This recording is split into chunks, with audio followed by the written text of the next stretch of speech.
Yeah, we might as well. All right, let's sit down. I think a lot of people have this idea about almonds, that you can't produce them in a way that doesn't really tap all the resources, and it is not a way to be regenerative in the production of almonds. And I know you're getting some almonds from a really amazing farm, and I wonder if you want to talk a little bit about the Burroughs family and how they're growing their almonds and how it meets the principles of the Regenerative Organic Certified framework. And if you want, I can weave in a little bit of an intro on the framework. Yeah? Okay. So just really super quick in a nutshell, what the Regenerative Organic Alliance was founded by Patagonia, Dr. Bronner's, and the Rodeo Institute about 6-7 years ago. And they, all of these brands, organizations were really known for being big supporters of organic. Always, it was part of their DNA. And they really wanted to keep supporting organic, but they saw a future vision for agriculture that was going to be more regenerative, and it was going to include other components that weren't being addressed in the organic rule, and that is around soil health, if there's animals on the operation, the animal welfare, and then social fairness, that equity piece for how the farm workers are treated and also how the farmers are paid and how they're treated. And so we have a whole framework on regenorganic.org is our website. It's called the ROP framework. It's pretty much the most, I'd say it's probably the highest bar for agriculture around the world. Many people have told us this. I think Demeter was pretty close, but we go a few steps further. We are a global program. We're in 100 different countries, and we're at about 16 million acres right now, with lots of brands coming in, lots of farms. And one of those farms is the Burroughs family. And the way they grow their almonds is to uphold the core regenerative principles, which is keeping the soil covered, using vegetative cover between the trees, integrating animals onto the farm, promoting biodiversity, and just in general, building soil health so that the soil can draw down carbon and create basically a living sponge out of the soil. So I just want you to be able to talk a little bit about that, and I'm gonna pass the mic to you, Tim. Awesome, thank you, Elizabeth. Yeah, the ROA is doing some awesome work for regenerative ag. I think there's about 170 brands right now that are certified, regenerative organic certified. So if you're really looking for those North Star companies that are going above and beyond organic to really promote the flourishing of all life, whether it's in the soil or the plants, the animals, the humans, and the ecosystems, please look for regenerative organic certified products in your grocery stores. So I run Philosopher Foods, and we also have a consumer packaged goods company. We do nut butters and value-added snack nuts called gut nuts that are the world's first fermented and dehydrated almonds and cashews. I'll talk about that a little later. And yeah, our principle is to really promote the flourishing of all life. And we start on the farm, right? So we're sourcing regenerative organic certified almonds from California. And a lot of people, yeah, they think, oh, almonds, they use a lot of water. Well, that's true. However, what's the story that's not being told is in 2015, Yale did a study, and Yale actually found out that almonds are a carbon negative crop. So even despite all the water used, it's not a good thing. We want to use less, to be sure. If you care about climate change, you want to have a lot of almonds because they actually draw down more carbon into the soil than they emit, and they're growing. So it's an important fact that most people don't realize. And the other thing that people don't realize is that when you grow regeneratively, you actually need less water. So Benina and her family are doing amazing practices out there in the Central Valley, and basically they're growing soil organic matter. They're growing the amount of living stuff that's in the soil. And so for every 1% increase in that soil organic matter, they can actually store an additional 20,000 gallons of water per acre in their soil. So it's pretty dramatic. And if you think about you're growing your soil organic matter every single year, you're needing less and less water every year, the more that you farm. So you're basically creating a below ground asset, kind of like a bank, if you will, and it's getting richer and richer every year that you farm regeneratively. So I'll stop there and just pass it on. I was going to suggest that point. I love that point. Like, help people understand that every 1% increase in soil organic matter equates to 20 to 25,000 gallons of water. It's really serious. I mean, originally, you look at where you're farming in Healdsburg. It's getting hotter and hotter. There's more extremes of weather. And farmers have a really hard time getting through that. And so when their soil is got more organic matter, they're able to hold on to that water in times of drought and in times of flood. So there's a lot of win-wins around that. I want to talk later about the nutrient density in your almonds, but I first want to go to you, Annie. We were talking earlier about some of the social equity aspects of the ROC framework and how we try to really focus on there's capacity building and identifying areas around gender and what's happening so that women are given equal opportunity, equal pay, and there's these safe living conditions and living wage, and there's all these components in our framework. And I think how your sourcing is really upholds a lot of those principles. I'd love you to talk some about that. Yeah, I would love to. Hi everyone, I'm Ani. I'm the founder of Chai5 Organics. Quick overview of Chai5. Chai5 created the first 100%. Can you all hear me? Sorry, hold up. Chai5, we and I and the team created the first 100% single origin heirloom chai, and as a coffee alternative that also addresses and helps you heal from burnout, stress damage, and restores and energizes naturally. It's rooted in my family recipe, which is rooted in Ayurvedic medicine, a practice that I was raised in. I created Chai5 after my own experience with burnout and stress damage. I previously actually worked in a completely unrelated field in government and policy and international security and development. And after some time of working in a high stress environment, I decided to leave and also return to my roots in Ayurvedic medicine to heal and address my health issues, which included everything from autoimmune to gut issues. But I really started my health journey at that point. I was also looking at starting my own nonprofit and NGO in social impact. I was living on the Indian Ocean coast, on the coast of Africa in Mozambique and Zanzibar, working on a girls' education and anti-trafficking project that I was building, and I ran out of funding. So I thought, instead of relying on government grants and charity, I'd like to start a business. And if I start a business, it has to be something that can help people improve their lives daily. So something that was meaningful to me was my daily ritual of tea and incorporating Ayurvedic principles into my daily practices. I serendipitously also connected with some spice farmers on the island of Zanzibar. And I was super inspired, and so I created my original chai blend. And then we had this tiny pandemic happen, which shut me down.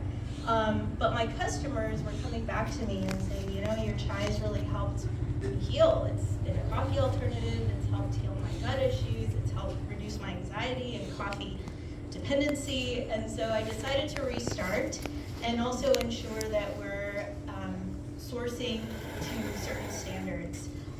So regenerative organic sourcing, I think, has really helped us hit three main goals, which are flavor, function, and sustainability. And regenerative organic ingredients, in my perspective, have had a higher quality, better flavor. It also allows us to source heirloom varietals, which supports biodiversity and prevents some of these original varietals from disappearing and going extinct. Second, it supports the nutrition. For us, in my perspective, again, regenerative organic tends to have a higher phytonutrient density, which enhances health benefits.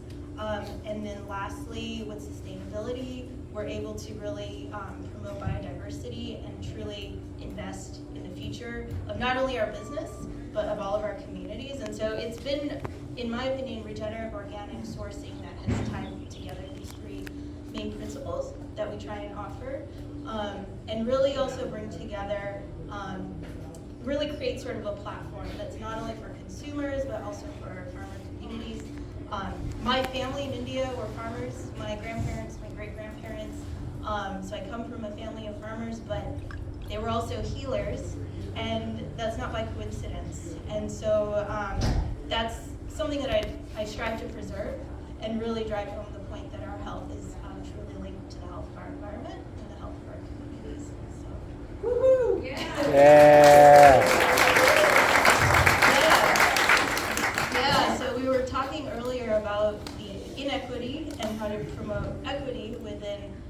rural communities, and the communities that I work in, and I mainly source in South Asia, and as a South Asian woman, the issues are very much front of mind for me, the inequities and gender inequalities, and so this was something that was important for me to really prioritize is equity in every respect of the word.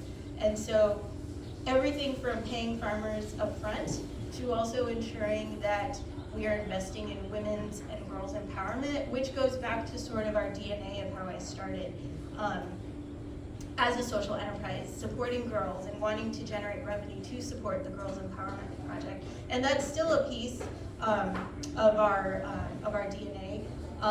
Currently, we're not profitable yet, and so when I am, we are still connected to that first community, and we also want to scale that model of promoting girls' education, equity for women, and gender equality.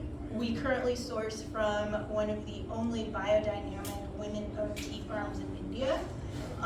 She's a Cal graduate, actually. I met her here, but she's incredible. She's converted her grandfather's tea estate to all biodynamic farming and regenerative organic growing methods. And so these are really part of our mission. And it also goes with our spice farmers as well. You know, one of the things is the role of women in farm labor is very particular. It's historically rooted in a lot of the skills that women bring to the harvesting, specifically the ability to harvest tea leaves without damaging. It's something that is found in a lot of industries. We're talking about it in grape harvest as well, coffee. Women have a really important role in the actual harvest process, and sometimes it's a primary role. And so to really make sure that we're lifting the women up in their role and also highlighting the fact that they have this important role, rather than just sort of these people behind the scenes, you know, is really important in telling those stories, I think. So, yeah. Woo-hoo!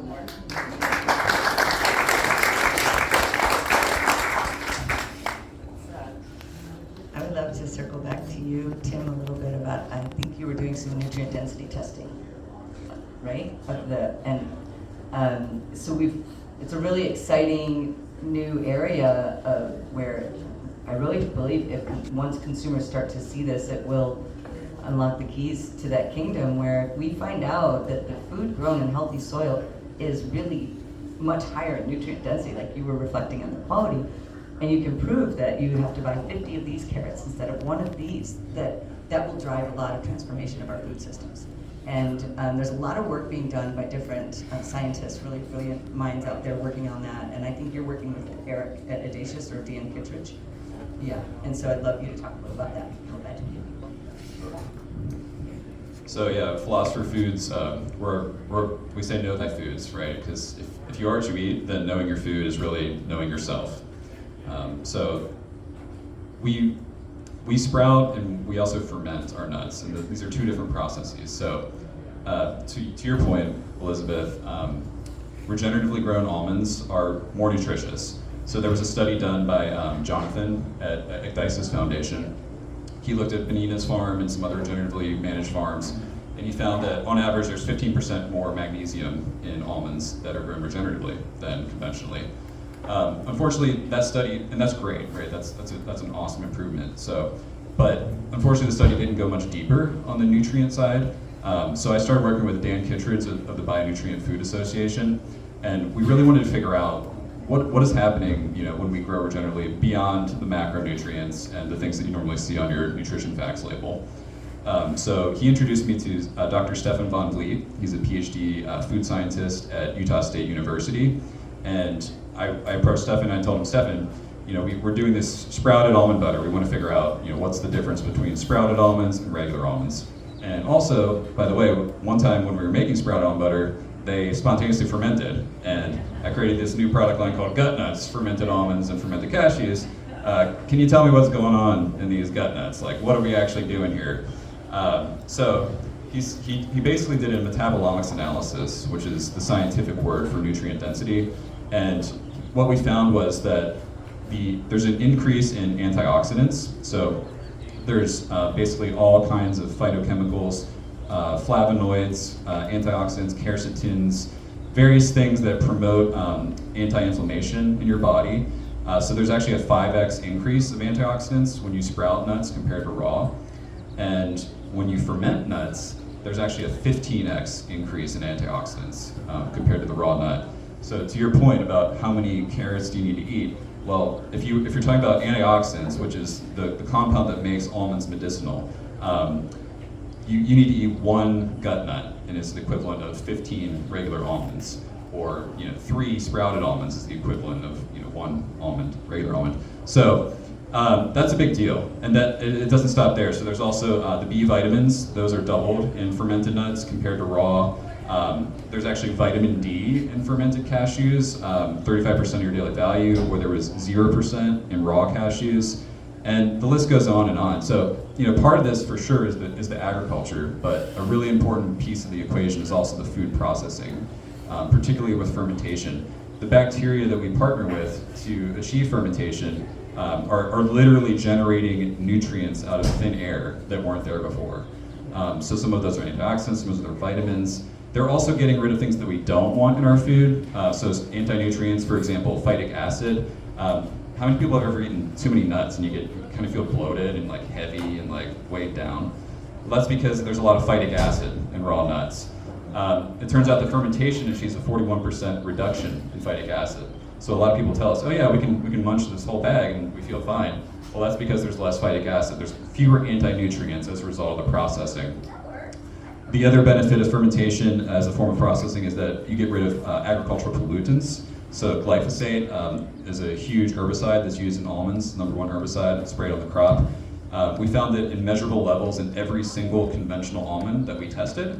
And so there's a fallacy that when you spray herbicides, pesticides, fungicides, fumigants, etc. on the food, that, if there's a thick enough skin, it doesn't end up inside the food. Well, that's actually only true for those compounds that are not water soluble. Glyphosate, unfortunately, is water soluble, and so it binds chemically with water. So wherever the water goes, the glyphosate goes. So when that orchard is irrigated, the herbicides that are sprayed on the orchard floor go through the roots of the tree, up through the trunk, into the fruit and seeds. And so this is just a scientific fact. Every single organic almond that we tested did not have levels of glyphosate above 10 parts per billion. Every single conventional almond did. And so glyphosate actually fermentation reduces the glyphosate content by 65%.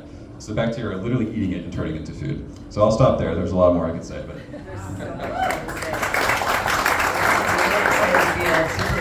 That whole nutrient density, and I think Dan Kittredge and Eric Smith are going to come out with something you can actually use on your phone and scan things in the store, so you'll be able to really access this. So I think we've got to wrap it up here. Do we have time for this another minute each? You got 5 minutes? Oh, 5 whole minutes. Okay, perfect. Annie, do you want to talk a little bit? We talked earlier about agroforestry.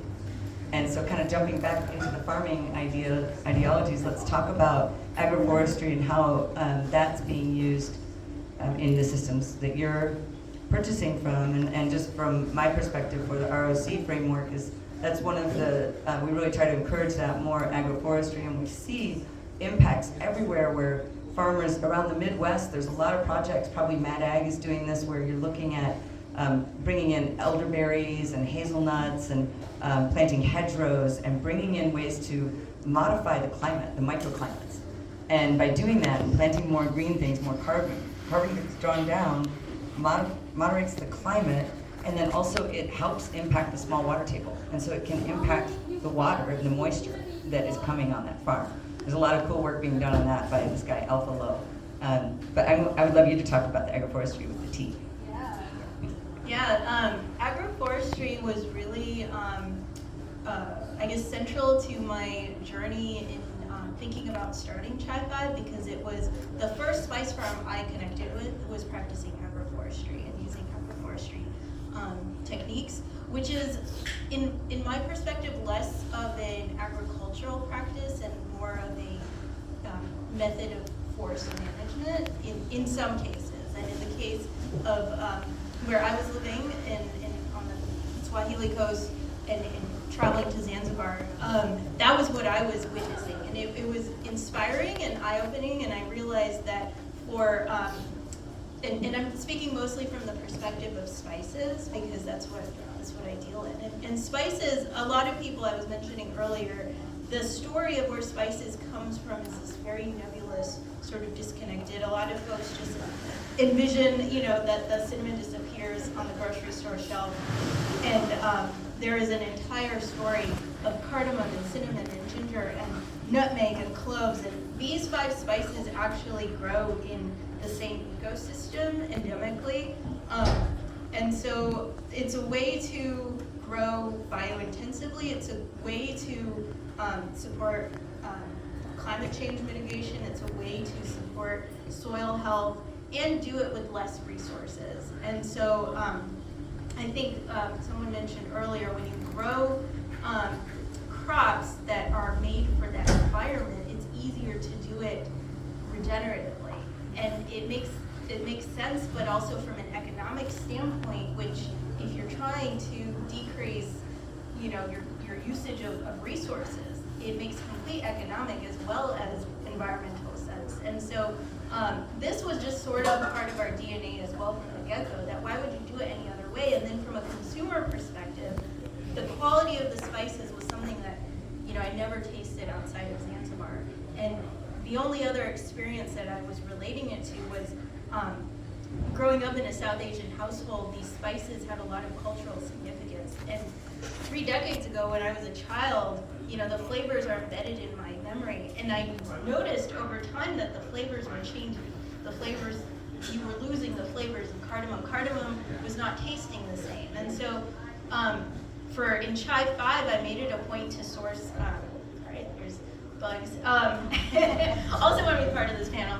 I made it a point to source heirloom varietals as much as possible, to the extent possible, because those were also the ones that were going to help strengthen the ecosystem and also give the consumer an incentive to pay the premium for regenerative organic and create value down the entire supply chain. And so really to get that mind shift, you know, and change the consumer habit was something that was really critical, because it can cost more, and it often does cost more. But again, for me, in paying farmers directly and supporting farmer equity, I needed to incentivize the farmer to be able to do the right thing. And that's why I said, you know, I will pay you up front these higher prices so that you can continue doing the right thing and continue using your traditional practices. But then I had to, you know, find a way to also translate that into value for the consumer. So that was a long-winded answer. But all of this, I think, again, was tied together by this, by the value that agroforestry brings to the supply chain. And I think it was just a question of consciousness and awareness, which I believe it's the responsibility of the businesses as well as the consumer to engage in education. I don't think it's more on one or the other, but yeah, that was a big part of our journey, and a big part of my inspiration as well, I think. Thank you. Yeah. Great answer. Thank you. I think we're not we're done. That's it. Thank you all for listening. Hope you learned something.